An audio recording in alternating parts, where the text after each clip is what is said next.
This time of year especially, we all need to watch for deer crossing the road. The Lancaster-County-Sheriffs-Office says there's been a 15% increase in the number of car versus deer crashes compared to this time last year. Channel 8's Matthew Mittleiter has more on that story tonight.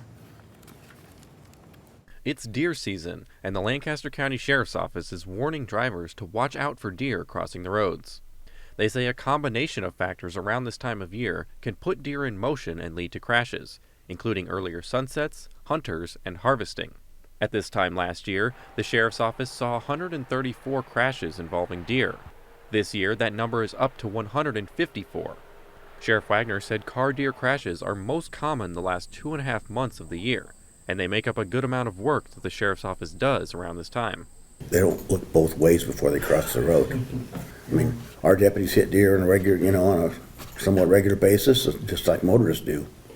Wagner says if you're driving on a county road, or particularly around southwest Lincoln on Highway 77, keep your eye out for animals trying to cross.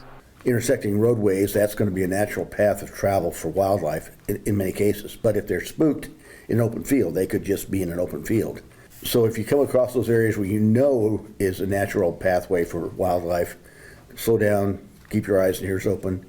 He also said if you see a deer in the road, hit the brakes and do your best to avoid hitting it without causing a crash. Don't try to swerve. We don't want people driving into an oncoming traffic lane or swerving into the ditch and potentially roll. Sometimes it's better just to hit the wildlife if you can't avoid the crash.